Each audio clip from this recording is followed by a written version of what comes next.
The Thief of Always, Chapter 16. Back to the Happy Land.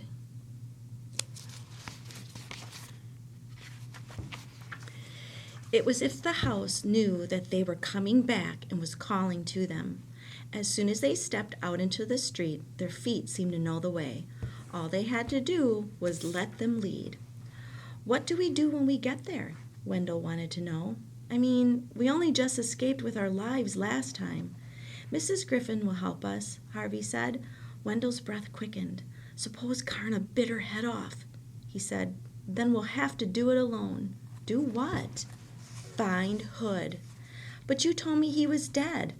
"I don't think being dead means much to a creature like him," Harvey said.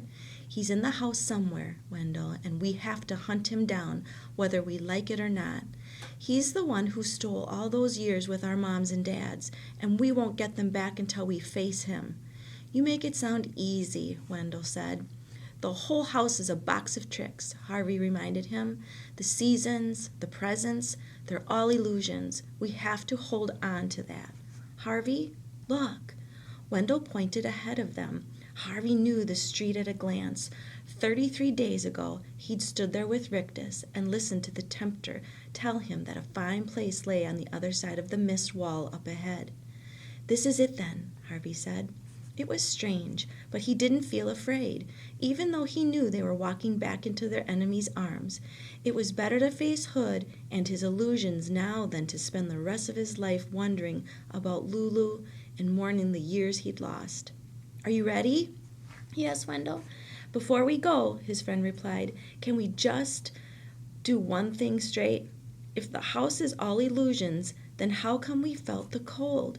And how come I got fat from eating Mrs. Griffin's pies? And I don't know," Harvey cut in, doubt running a cold finger up his spine. "I can't explain how Hood's magic works. All I know is he took all those years away to feed himself." "Feed?" "Yeah, like a vampire?" This was the first time Harvey had thought of Hood that way, but it instinctively seemed right. Blood was life, and life was what Hood fed upon. He was a vampire, sure enough. Maybe a king among vampires. "So shouldn't we take a stake or holy water or something?"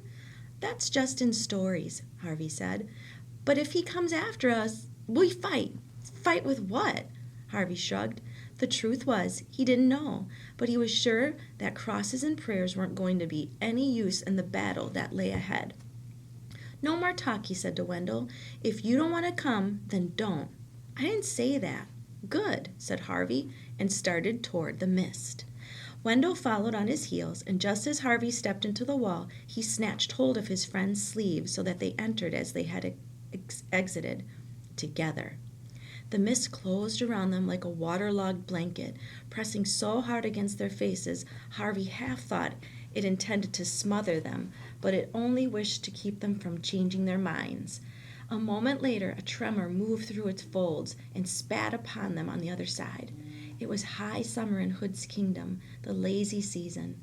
The sun, which had been hidden by rain clouds on the other side of the mist, was beaming down on the house and all that prospered around it. The trees swayed in a balmy breeze. The doors and windows of the house, its porch and chimneys, all gleamed as if they were newly painted. There were welcoming songs in the eaves, welcoming smells from the kitchen, welcoming laughter through the open door. Welcome, everywhere, welcome. "I'd forgotten," Wendell murmured. "Forgotten what?" "How beautiful it is." "Don't trust it," Harvey said. "It's an illusion. Remember, all of it." Wendell didn't reply, but wandered away toward the trees.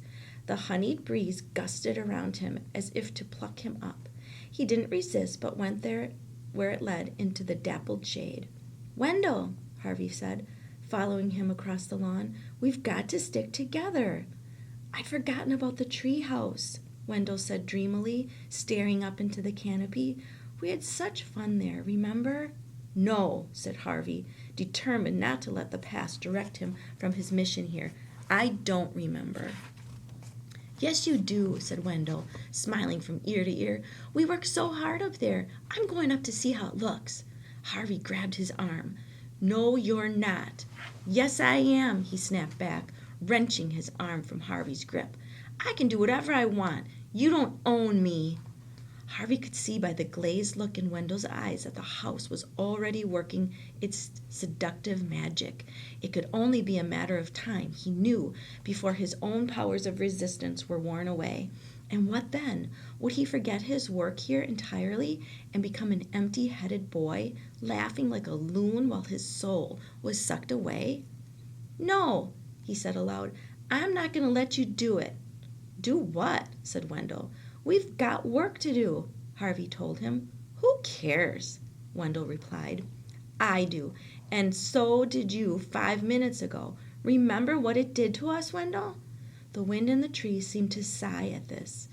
Ah, it said, as if it now understood Harvey's purpose here and would waft this intelligence to the ears of Mr. Hood.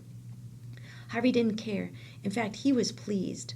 Go on, he said, as the guts flew toward the house. Tell him, tell him. He turned on Wendell. Are you coming, he said, or am I going to go in alone? I don't mind going in, Wendell said cheerily. I'm hungry. Harvey stared hard at Wendell. Don't you remember anything we said out there? He demanded. Of course I do, Wendell replied. We said we were going to... He paused, frowning. Going to... This place has stolen time that belonged to us, Wendell. How did it do that? Said Wendell, still frowning deeply. It's just... Again he faltered, searching for words. Just such a perfect day. The frown began to fade again, and a broad smile replaced it. Who cares? Wendell said. I mean, on a day like this, who cares? Let's just enjoy ourselves. Harvey shook his head. He was losing precious time here, which was exactly what Hood and the house wanted. Instead of wasting any further words on Wendell, he turned on his heel and headed toward the front door. Wait for me, Wendell hollered. Can you smell that pie? Harvey could, and he wished he'd put some food in his belly before he started out on this adventure.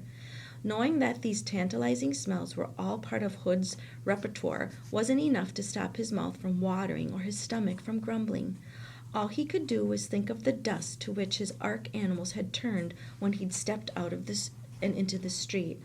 The pie on the table was probably made of the same bitter stuff concealed beneath a veneer of sweetness. He held on to that thought as best he could, knowing that the house into which he was about to step would be full of such blandish moments. With Wendell again trailing on step ahead, he climbed the porch steps and marched into the house. The moment they were both inside, the door slammed behind them. Harvey reeled around, his skin crawling. It was not the wind that had thrown the door shut. It was Rictus.